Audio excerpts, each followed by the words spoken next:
Es decir, la idea es construir un diálogo paralelo al de la cocina que permita acompañar ese gran trabajo que hacen los cocineros, pero con nuestras herramientas, es decir, con el líquido.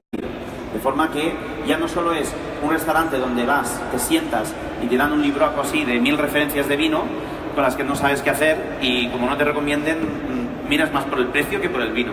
Con lo cual la idea era pues poder ofrecer un maridaje de vinos, en este caso hay 2, pero antes y después esta experiencia se envuelve del mundo del cóctel o del mundo de la bebida.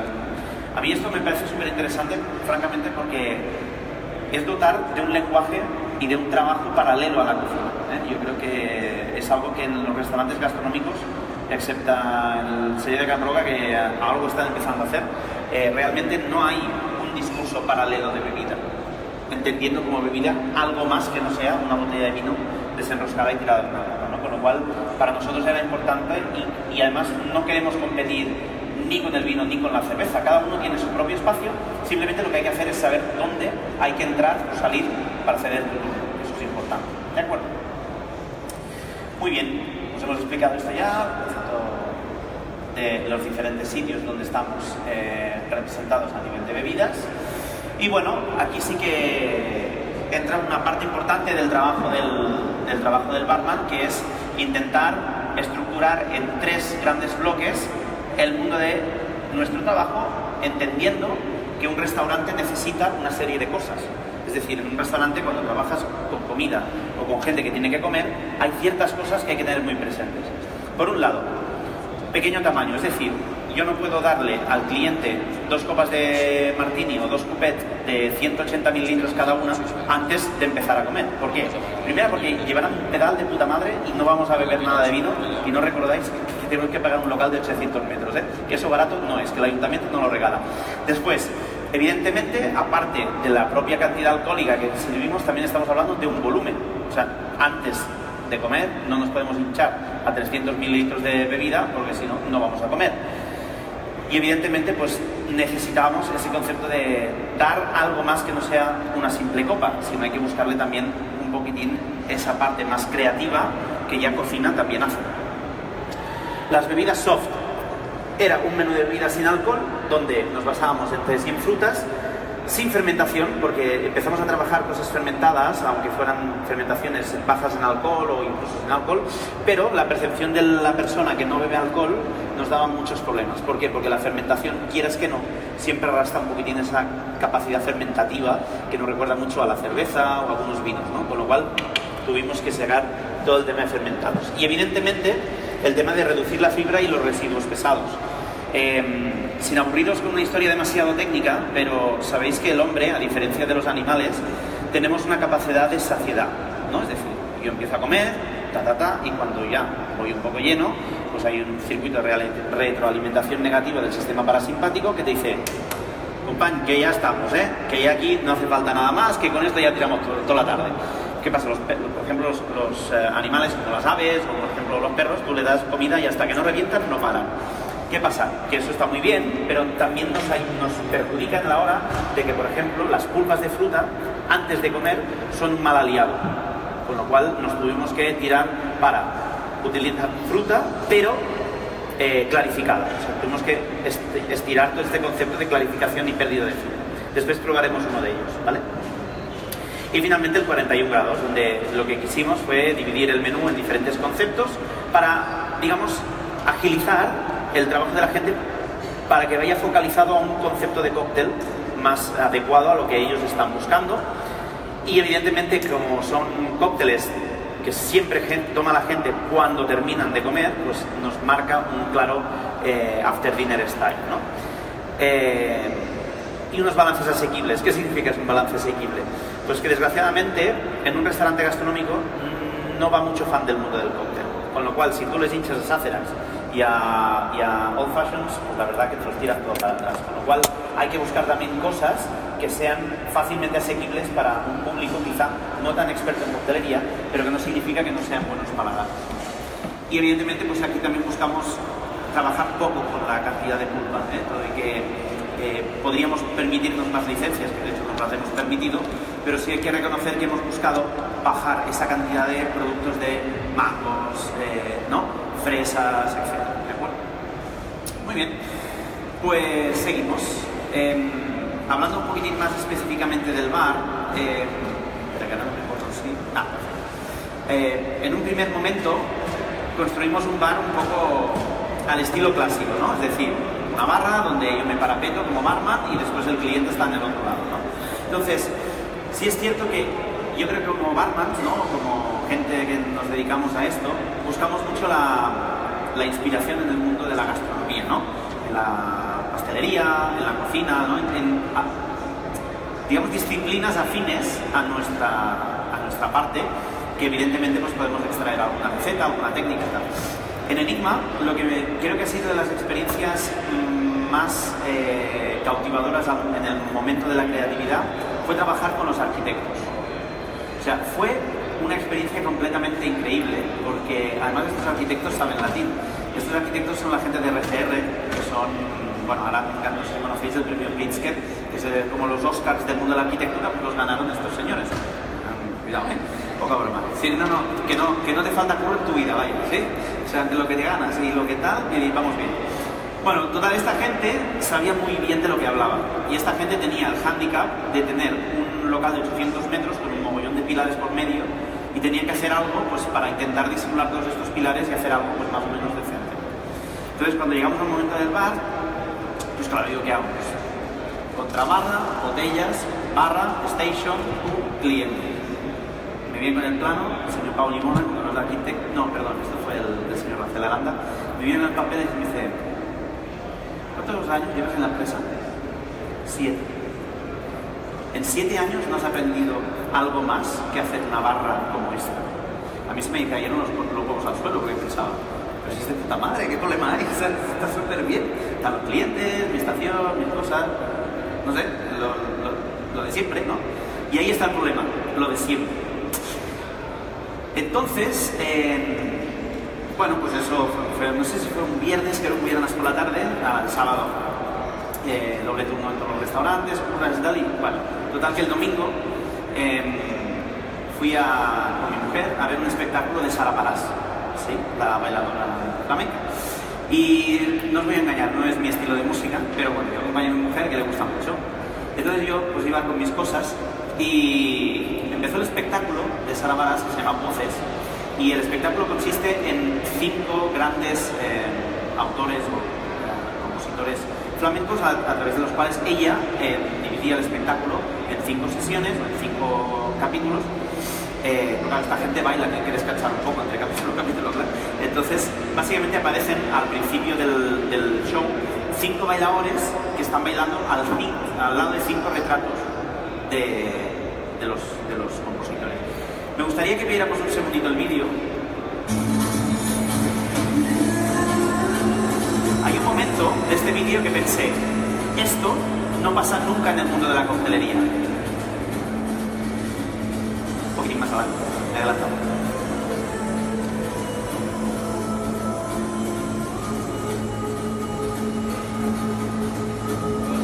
Vale, fijaros ahora que empezarán unas luces desde abajo en el que veremos unos cocteleros. No me digáis que este señor por aquí de la derecha podría ser tranquilamente un Batman, ¿no? Es decir, es un tío que le vemos de cuerpo entero y que, ¿por qué en la coctelería no pasa esto? ¿Por qué no vemos nunca a un barman de lado?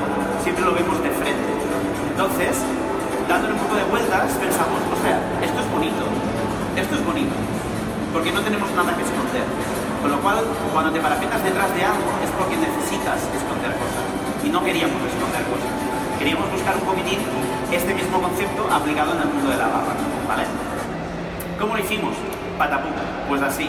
Creamos una barra completamente redonda donde había una confrontación del barman y el barback, cosa que normalmente no suele suceder. Es decir, el barman y el barback siempre están uno detrás de otro, mientras que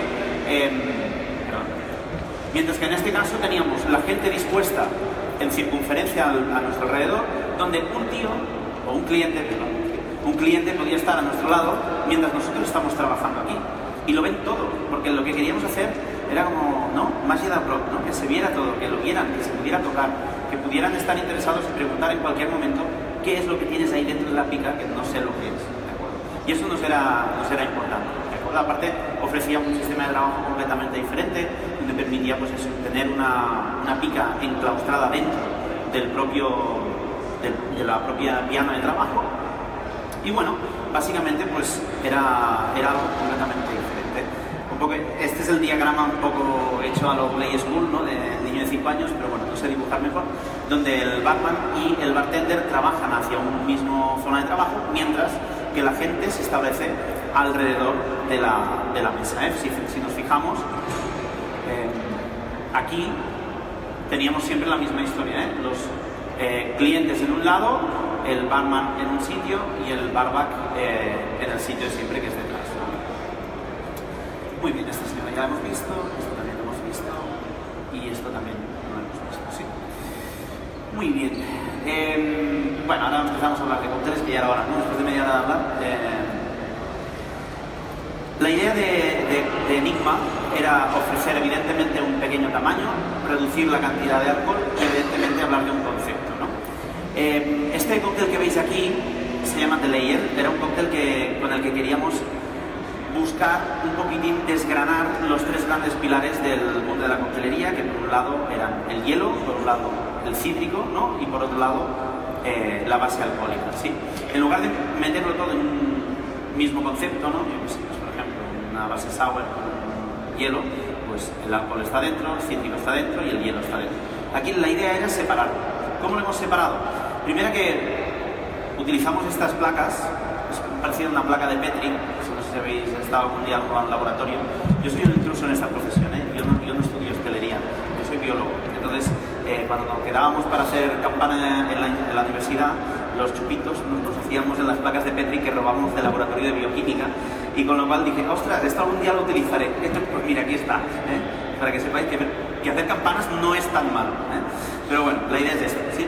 Entonces, aquí Mauri ahora nos pasará un poco el cóctel. Ahora, esto ya lo puedes pasar si quieres, una gotita del... Entonces lo que hicimos fue, creo que voy a bajar, yo también. Vale, entonces, lo que hicimos fue el hielo, creamos una lámina de hielo, ¿vale? Con un molde, de forma que este hielo se pusiera en la boca, ¿sí? De forma que el hielo, al deshacerse, nos baja la temperatura del paladar y nos permite tomarnos el siguiente cóctel con una mayor sensación de temperatura o de enfriado, ¿sí? Como no he podido hacer tantos hielos para la producción de hoy, tengo aquí algunos por si alguien tiene la curiosidad de probarlos. Simplemente se tienen que desmoldar como si fueran los hielos de estos de la pipetera de toda la vida, pero si no os he dejado una pastilla, una pipeta, para que os pongáis una gotita, ¿vale? Chupamos y después nos tomamos el cóctel, ¿sí? La idea es, este hielo, no sé si tienes más, bueno, vais pasando.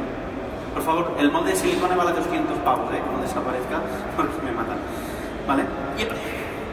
Entonces lo que queríamos hacer con esta base de hielo era bajar la temperatura y después probar el cóctel. El cóctel era, por un lado, puro alcohol, en este caso Sochi infusional nori, una quina, la quina de Herodor y un toque de vermouth, ¿sí?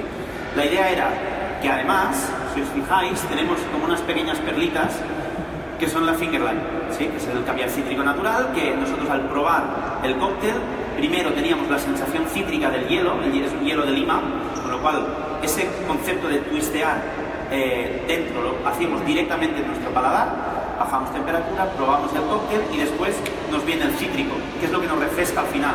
¿Por qué? Porque lo que estamos tomando es puro alcohol, con lo cual frío, noto menos volatilidad del aroma del alcohol y después me entra la parte cítrica, que es la parte más fresca, ¿sí? Con lo cual nos ayuda a limpiar, ¿de acuerdo? Pues esto es el cóctel que se llama The Layer. Vamos a decir porque siempre me enrollo y... Vale, perfecto. Muy bien, siguiente. Está claro que no va a ser todo trabajar en esta vida y hay una cosa a mí que me gusta mucho que son los aviones. Con un friki como cualquier otro, pues hay gente que hace macramé, hay gente que se tira por un puente, no sé, cosas muy raras. Y a mí me gustan mucho los aviones, ¿no? Y una vez tuve la oportunidad de subir en un simulador que está aquí en el Prat, de una 320, que es el avión típico de Vueling, ¿no? De estos que van y vienen. Y me acojonó un concepto como es el concepto de la ergonomía, ¿sí? Es decir, tú cuando tocas el joystick ese, parece que sea tu mano. ¡Wow! pasada, ¿no? O sea, qué capacidad tiene de entrar dentro de la mano y tú poder mover todo eso, ¿no? Entonces pensamos, ostras, no tenemos nada en el mundo del cóctel que sea algo parecido. O sea, tenemos una copa que sea ergonómica, es algo que puedas tú tocar y tengas esa sensación, porque tú cuando tocas una copa de cóctel tampoco bien, ¿no? Está bien, un tallo, una copa, pero no te lleva a ningún sitio más, ¿no? Pues entonces lo que pensamos fue, ¿por qué no diseñamos una copa que tenga una función de ergonomía? ¿Sí? Es decir, que yo pueda abrazar con mi mano, ¿de acuerdo? Y que sea completamente esfuerzo natural el poder beber de ella. Es decir, que yo pueda coger con ergonomía y que no haya ningún tipo de movimiento de la muñeca, que es al fin y al cabo lo que provoca esta sensación de ergonomía, ¿no?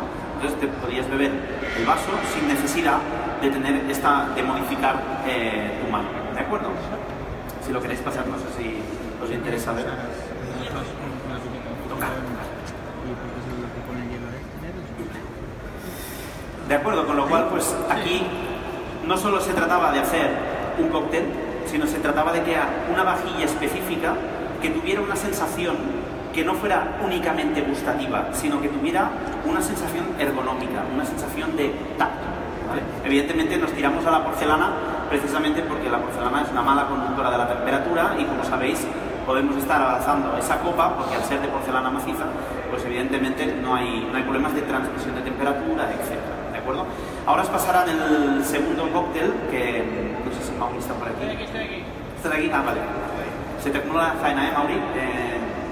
Te vas a quedar sin bote, que lo sepas. Vale. El segundo cóctel que va precisamente en esta copa se llama Ahmar. Es un cóctel que queríamos trabajar un poquitín más la técnica de infusión en frío, es decir, evitar oxidaciones. Aquí lo que hacemos básicamente es coger un jerez, un fino en este caso, lo infusionamos con orégano fresco 24 horas al frío en nevera y después le añadimos fresa, licor de flor de saúco, un poquitín de ambrato, que es de la Casa Martini, que básicamente lo que nos ofrecía es pues, toda esta parte de orégano verde, fresa, untuosidad, acidez. No nos olvidemos que la fresa tiene una acidez bastante alta y además pues tener esta parte del fino que tiene esta fermentación oxidativa que nos daba más complejidad al final, ¿de acuerdo? Ahora Mauri os lo acabará de pasar para que lo probéis, ¿eh? Pero era importante para nosotros poder explicar pues, esta parte de ergonomía, pero también algo que gustativamente tuviera un sentido, tuviera una idea, ¿no? Muy bien, en el dinner, como os hemos explicado, teníamos que hacer un menú maridaje para poder, más que menú maridaje, o sea, la idea era un acompañamiento de bebidas, es decir, darle un soporte a la gente de sumillería, decir, ostras, ¿qué pasa cuando hay alguien que no le gusta el vino o qué pasa cuando hay alguien que no bebe alcohol? Que es conducir, embarazadas, gente que no puede tomar alcohol por algún tipo de enfermedad o lo que sea, pues nos planteamos pues, un pequeño gran reto, ¿sí? En este caso, lo que decidimos fue utilizar tanto la base de frutas como la base de tés, evitar los fermentados, un poco por lo que os decía, ¿no? Que tenía pues, un poco una historia de... Ah, mira, me había dejado una cosa. Mauri, espera. La gota va fuera. Sí, ¿vale? Os voy a pasar el Ahmar. El Ahmar va con una reducción de vermut, ¿vale? La idea es, probamos primero la gotita de reducción de vermut directamente como si fuera el caviar de la piel, ¿no? Y después probamos el Ahmar. Básicamente también por esta conexión entre el mundo del vermut y el mundo de la fresa. La idea es, las fresas con vino es algo que mi abuela me hacía cuando éramos jovencillos, ¿no? Que era la típica, ¿no? De azúcar, vino y fresa. Entonces pensamos, ostras, si el vino y la fresa funciona, también funcionará el mundo del vermut y la fresa, con lo cual buscamos un poquitín esa dualidad. Empezar con un vermut, aperitivo, intenso, casi como un acheto balsámico, pero en base de vermut, y después probar el Ahmar. Claro, eso nos da la ventaja de que al ser una sola gota, el paladar va de adelante hacia atrás. Es como un acheto balsámico intenso. Para que nos hagamos una idea, 1,5 litros aproximadamente de producto acaban terminando ser unos 200-250 mililitros de producto final. Con lo cual es algo que se reduce varias veces, Se pone en una estufa, se evapora, se enfría, se vuelve a poner en una estufa, se evapora y se enfría. De forma que no tenemos maillage, o sea, reacciones de caramelización intensas, sino que la caramelización se obtiene debido a la evaporación del azúcar. ¿De acuerdo? Entonces, claro, tenemos esa doble dualidad. Muy bien, y acabando ya, pues tenemos el kiwi clarificado.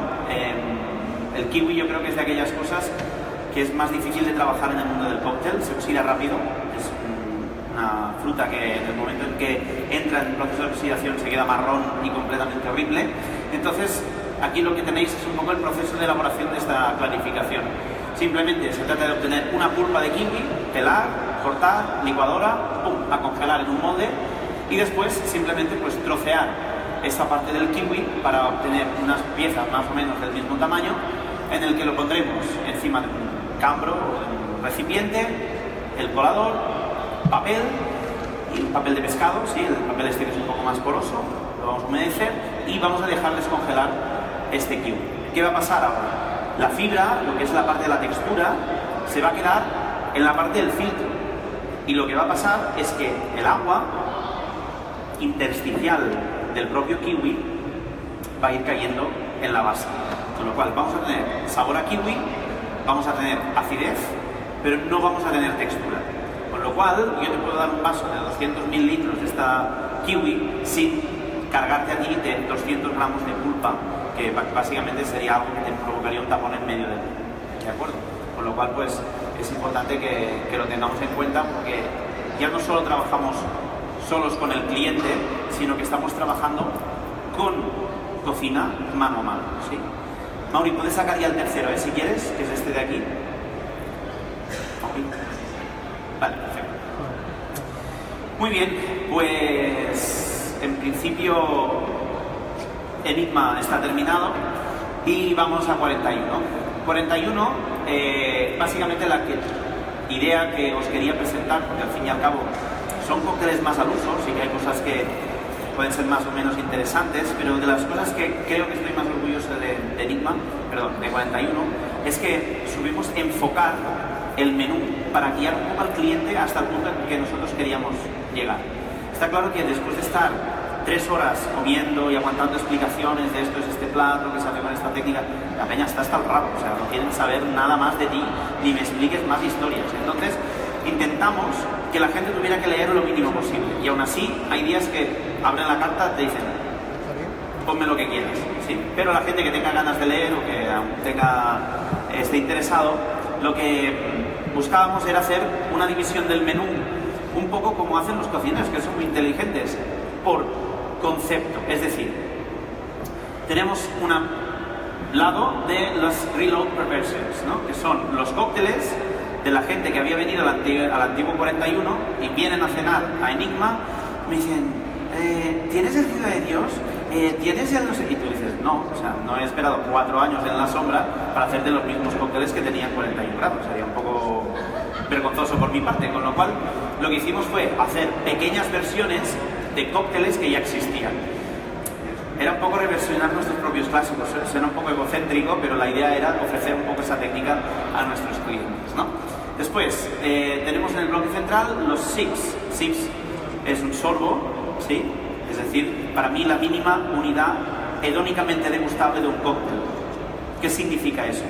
Tú puedes probar una gota, puedes probar con la cuchara, puedes probar con la cuchara, pero no es en un sentido hedónico, es en un sentido de testear, ¿no? Yo pruebo si me he pasado de lima, o si las limas vienen muy ácidas, o si la he cagado porque a veces nos olvidamos alguna cosa, yo testeo, ¿sí?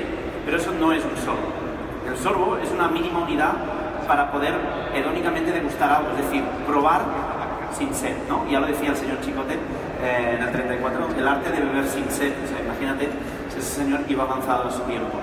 Pues era un poquito eso, ¿eh? Sips es una línea para desarrollar muchísimas cosas y que además pues, nos permitía pues eso, tener una capacidad de poder ofrecer en un pequeño tamaño algo que fuera interesante.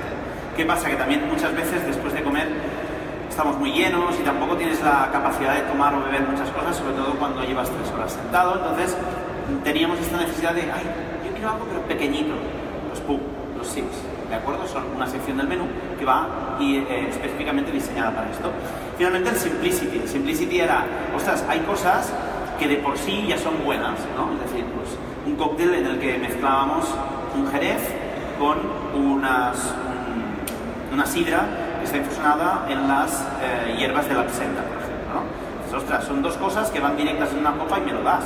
Sí, pero es que esa simplicidad es buena. A veces pasa lo mismo en la cocina, siempre hago el mismo ejemplo porque creo que es algo muy palpable. Está claro que un plato con 50 millones de ingredientes puede estar muy divertido, la combinación de todos estos sabores, pero hay un chuletón con patatas, oye, no me vais a decir que no entra bien alguna noche, ¿no? Pues esto es un poco lo mismo, ¿sí? Finalmente, la parte del keiseki, que es la parte más temporal, es decir, vamos a intentar trabajar con los productos de estación, básicamente por dos cosas.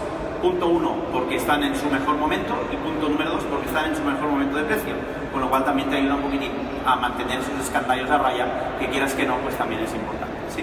Y finalmente, cuando la gente, ¿qué pasa cuando la gente va al bar y dice, no me interesa, no me interesa, no me interesa, cierra la carta y dice, ponme gin tonic? Pues antes de que me lo digan ellos, ya se lo hago yo, ¿de acuerdo? Hay una última sección donde vamos a hacer una sección de gin tonics. Básicamente hay dos tipos: el fresh, que sería un poco el gin tonic Spanish style, donde tenemos pues un vaso más grande, con hielo roca, mucho twist de lima primero para levantar en el alcohol, segundo twist de lima cuando está terminado para buscar el aroma. Básicamente el gin tonic que conocemos más. Y después una pequeña oda al gin tonic British, un poco a lo que el señor del Tirsa explicó una vez, ¿no? De que es un gin tonic más al estilo como se bebe el gin tonic en Inglaterra, y que queríamos hacer algo pues parecido a eso, ¿no? Básicamente lo sacamos con un bloque de hielo en el interior, donde la ginebra está en el congelador y las tónicas están muy frías, con lo cual no buscamos un efecto de buscar la temperatura, alcanzar una temperatura más baja, sino lo que buscamos es mantener la temperatura que los propios líquidos ya tienen. Con lo cual eso significa que hay menos dilución, con lo cual no es que haya más sensación, más cantidad de ginebra, sino que hay la misma cantidad de ginebra, pero tenemos más percepción del producto, ¿vale? Y otra cosa que también nos interesaba, que yo creo que es algo que vi una vez en Barcelona, que había un bar a vinos que lo hacía, y dije, mira, qué interesante que tenían la capacidad de poder pedir las copas por mililitros. Es decir, yo puedo pedir 10 mililitros del Chateau d'Yquem del año 83. Entonces, pum, te lo tomas, pagas 20 euros por 20 mililitros, pero al menos tienes la capacidad de acercarte a eso. Pues básicamente intentamos hacer lo mismo. En este caso he puesto ginebras, pero podrían ser cualquiera de los destilados que estamos trabajando en 41, en el que la columna de la izquierda son 30 mililitros y la otra columna son 60. Evidentemente tenemos la posibilidad de acercar ese Ben Nevis Sherry Cask del 83 que vale 300 pavos, pues que alguien se pueda probar una copa a 12 euros de algo que sabe que probablemente no va a poder probar en otro sitio. Se trata de bajar el precio de esa copa, también bajando la cantidad, ofreciendo esa capacidad de decir, ostras, es que quiero probar más cosas. O, en lugar de ir a una copa, vas a dos, pero son 30, ¿me explico? Con lo cual, el 60 mililitros, que es lo que tú te cascarías después de comer, lo puedes dividir entre pues, un ron y una cachaza, por ejemplo, o un ron y un whisky, o una ginebra y un tequila, ¿no? Muy bien. Yo de momento creo que lo dejo aquí. ¡Bravo!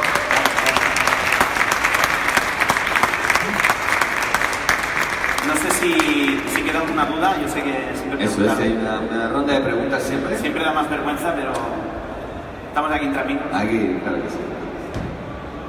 Venga, a ver si me las sé. Encantado. Gracias, todo. igualmente. Y no, quería preguntarte si tú, cuando estudiabas biología, Sí. pensabas un día de actuar el estudio que tú habías hecho a la coctelería. En ese sentido, si al final tú pensabas de utilizar el estudio que tú estabas haciendo para hacer un trabajo totalmente diferente. La respuesta es no. O sea, yo empecé a trabajar en la hostelería a los 16 años y empecé trabajando limpiando platos una temporada. Yo estaba estudiando bachillerato porque antes no hacía estímulos estos de las ESOs y tal, entonces hacías BUP, ¿no? Hacías primero de BUP, segundo de BUP, tercero de BUP, después te ibas a COU, selectividad y a la universidad. Sí, todo eso. Entonces, ¿qué pasa? Que yo empecé a trabajar a los 16 y empecé a trabajar porque siempre he dicho lo mismo. He nacido en una familia donde he tenido mucho cariño, mucha educación, mucho amor, pero no teníamos dinero. Mi padre tenía alguna cosita, bueno, problemas con el trabajo, bueno, ya sabéis, ¿no? Esas cosas que pasan. Entonces, yo siempre he sido una persona muy curiosa y le dije a mis padres, oye, quiero currar. Entonces, yo empecé a currar en hostelería porque era lo que tenía acceso. Pero me gustó, en el sentido de que no ha sido una opción de cambio desesperado, sino a mí el mundo de la biología me enriqueció mucho como persona, porque la biología te da una perspectiva de la vida súper interesante. Luego no sirve para nada, pero va bien. Aquí, ¿vale? Pero, ¿qué pasa? Que cuando yo estaba terminando la carrera y me iba a casa, en lugar de mirar libros de biología, me miraba libros de cócteles. Y allí fue una mañana, a las 3 de la mañana, cuando pensé, aquí hay algo que te está llamando o que te está dando una información que te está diciendo, oye, cuidado que a ver si lo de los cócteles va a ser lo tuyo.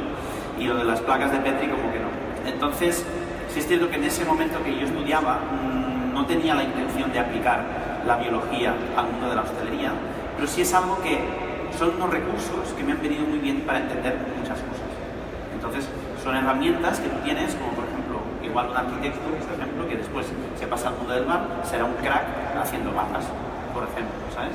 Yo creo que al fin y al cabo todos tenemos un pequeño background que está fuera del mundo de la hostelería o de los cócteles, pero que son vivencias personales que ayudan muchísimo a poderlas interpretar o poderlas aplicar al mundo del bar. Entonces, por eso digo siempre, coño, hay que abrirse un poco la mente para que no solo de recetas de cocina se nutre un bar, se nutre de muchas cosas. Puedes ver un espectáculo de flamenco y puedes tener una idea, puedes tener una inspiración. Puedes ir a hablar con unos arquitectos y te puedes pegar una paliza, con lo cual yo siempre animo a que seáis curiosos y seáis creativos, no solo mirando hacia adelante, que es el papel, lo primero que vemos, sino mirar un poco más allá. Esa sería la moraleja. Muy bien. Muchas gracias. ¿Alguna otra preguntita? Pues nada. Bueno, muchas gracias. Patio.